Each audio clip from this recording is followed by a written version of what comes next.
ಅನುದಿನ ಆಹಾರ ಮಾರ್ಚ್ 3 ಮಂಗಳವಾರ. ಶ್ರೇಷ್ಠವಾದ ಪ್ರೀತಿ.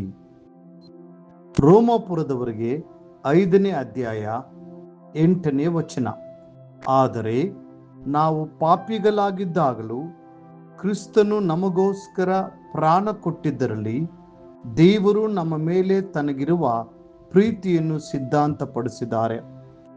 ಒಬ್ಬ ವ್ಯಕ್ತಿಯು ತನ್ನ ಪ್ರೀತಿಯನ್ನು ಇತರರಿಗೋಸ್ಕರ ಕೊಡುವಾಗ ಶ್ರೇಷ್ಠವಾದ ಪ್ರೀತಿಯು ತೋರ್ಪಡಿಸುತ್ತದೆ.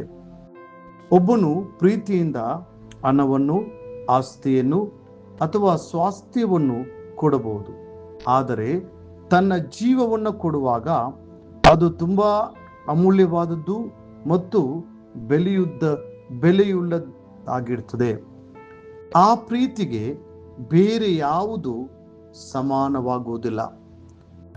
ಸತ್ಯವೇದವು ತಿಳಿಸುತ್ತದೆ, ಪ್ರಾಣವನ್ನೇ ಸ್ನೇಹಿತನಿಗೋಸ್ಕರ ಕೊಡುವ ಪ್ರೀತಿಗಿಂತ ಹೆಚ್ಚಿನ ಪ್ರೀತಿಯು ಯಾವುದು ಇಲ್ಲ.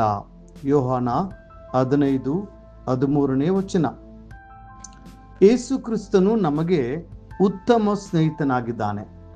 ಆತನು ಸ್ನೇಹಿತರಿಗಾಗಿ ಮಾತ್ರವೇ ತನ್ನ ಅಮೂಲ್ಯವಾದ ಪ್ರಾಣವನ್ನ ನೀಡಲಿಲ್ಲ, ಪಾಪಿಗಳಿಗೋಸ್ಕರವೂ ತನ್ನ ಪ್ರಾಣವನ್ನು ಅರ್ಪಿಸಿದನು. ಒಬ್ಬ ಮನುಷ್ಯನ ಪಾಪ ಎಷ್ಟೇ ಘೋರವಾಗಿದ್ದರೂ ಆತನ ವಿಷಯದಲ್ಲಿ ದೇವರ ಪ್ರೀತಿಯು ಶ್ರೇಷ್ಠವಾಗಿದೆ. ಯೇಸು ಕ್ರಿಸ್ತನಿಂದ ಪ್ರೀತಿಸಲ್ಪಡದಂತ ಯಾವ ಪಾಪಿಯೂ ಈ ಲೋಕದಲ್ಲಿ ಇಲ್ಲ. ಎಂಥ ಪಾಪಿಯಾಗಿದ್ದರೂ ಯೇಸು ಮನುಷ್ಯರನ್ನು ಪ್ರೀತಿಸುವನು. ಪಾಪವು ಹೆಚ್ಚಾದಾಗಲೆಲ್ಲ ಆತನ ಕೃಪೆಯೂ ಸಹ ಹೆಚ್ಚಾಗುತ್ತದೆ. ನಮ್ಮ ಸೆರೆಮನೆ ಸೇವೆಯಲ್ಲಿ ಒಮ್ಮೆ ಒಬ್ಬ ಕಠಿಣವಾದ ಕೊಲೆಗಾರನನ್ನು ಸಂಧಿಸಿದೆವು. ಆತನು ಅನುಮಾನಪಟ್ಟು ತನ್ನ ಸ್ವಂತ ಹೆಂಡತಿಯನ್ನು ಹತ್ಯೆ ಮಾಡಿದನು. ಅದರ ನಿಮಿತ್ತ ಆತನು ಸೆರೆವಾಸವನ್ನು ಅನುಭವಿಸುತ್ತಿದ್ದನು. ಕ್ರಿಸ್ತನ ಕಲ್ವಾರಿ ಪ್ರೀತಿಯನ್ನು ಅವನಿಗೆ ವಿವರಿಸಿದಾಗ ಆತನು ದುಃಖಪಟ್ಟು ಅಳತೊಡಗಿದನು. ಈ ಪ್ರೀತಿಯನ್ನು ನಾನು ಮೊದಲೇ ತಿಳಿದುಕೊಂಡಿದ್ದರೆ ನಾನು ಕೊಲೆಗಾರನು ಆಗುತ್ತಿರಲಿಲ್ಲ ಎಂದು ತೀವ್ರ ನೋವಿನಿಂದ ಕೂಗಿದನು. ನಾವು ಆತನಿಗೆ ಸತ್ಯವೇದವನ್ನು ನೀಡಿದಾಗ ಆತನು ಅತ್ಯಾಸಕ್ತಿಯಿಂದ ಪ್ರಾರಂಭದಿಂದ ದೇವರ ವಾಕ್ಯಗಳನ್ನು ಓದಲು ಪ್ರಾರಂಭಿಸಿದನು. ಕೀರ್ತನೆ 51 ಆತನ ಜೀವನವನ್ನು ಗಾಢವಾಗಿ ಸ್ಪರ್ಶಿಸಿತು. ವಚನ 17 ಆತನ ಮೇಲೆ ಪ್ರಭಾವ ಬೀರಿತು. ಕುಗ್ಗಿದ ಮನಸ್ಸೇ ದೇವರಿಗೆ ಇಷ್ಟಯಜ್ಞ. ದೇವರೇ, ಪಶ್ಚಾತ್ತಾಪದಿಂದ ಜಜ್ಜಿ ಹೋದ ಮನಸ್ಸನ್ನು ನೀನು ತಿರಸ್ಕರಿಸುವುದಿಲ್ಲ. ಕೀರ್ತನೆ 51:17ನೇ ವಚನ. ಆತನು ತುಂಬಾ ದುಃಖದಿಂದ ಅಳುತ್ತಾ ಕ್ರಿಸ್ತನ ಪ್ರೀತಿಯಿಂದ ತುಂಬಲ್ಪಟ್ಟನು. ಸೆರೆಮನೆ ಗೋಡೆಗಳ ನಡುವೆ ಆ ವ್ಯಕ್ತಿಯು ನೀತಿಯುಳ್ಳ ಮತ್ತು ಪರಿಶುದ್ಧವಾದ ಜೀವನವನ್ನು ಜೀವಿಸಿದನು. ದೇವರ ಪ್ರೀತಿಯು ಎಂತಹ ಕಠಿಣವಾದ ಹೃದಯಗಳನ್ನಾದರೂ ಮುರಿದು ಮೃದು ಮಾಡುವುದು. ಧರ್ಮಶಾಸ್ತ್ರ ಮತ್ತು ಸೆರೆಮನೆ ಕಂಬಿಗಳು ಬದಲಾಯಿಸಲು ಸಾಧ್ಯವಾಗದ ಹೃದಯಗಳನ್ನು ದೇವರ ಪ್ರೀತಿಯು ಬದಲಾಯಿಸುತ್ತದೆ. ಕಠಿಣವಾದ ಹೃದಯಗಳು ಕ್ರಿಸ್ತನ ಪ್ರೀತಿಯಿಂದ ಮೇಣದಂತೆ ಕರಗಿ ಹೋಗುತ್ತವೆ.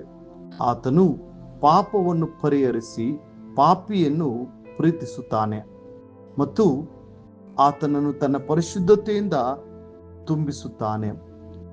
ದೇವರು ಪ್ರೀತಿ ಸ್ವರೂಪನಾಗಿ ಈ ಲೋಕದಲ್ಲಿ ಇಳಿದು ಬಂದು ನಮ್ಮನ್ನು ತನ್ನ ದೈವಿಕವಾದ ಪ್ರೀತಿಯಿಂದ ಆಲಿಂಗಿಸಿಕೊಂಡನು.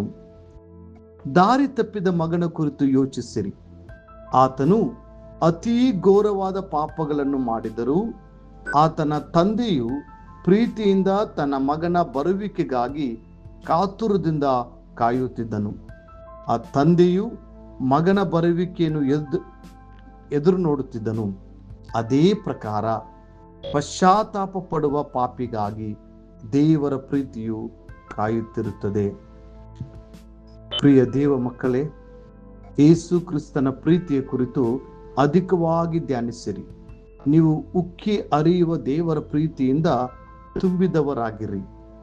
ಕಲ್ವಾರಿಯ ಪ್ರೀತಿಯನ್ನು ಪುನಃ ಪುನಃ ಪ್ರತಿಫಲಿಸುತ್ತಾ ಆತನನ್ನು ಸ್ತುತಿಸಿರಿ. ಮುಂದಿನ ಅಧ್ಯಯನಕ್ಕಾಗಿ ದೇವರ ವಾಕ್ಯ.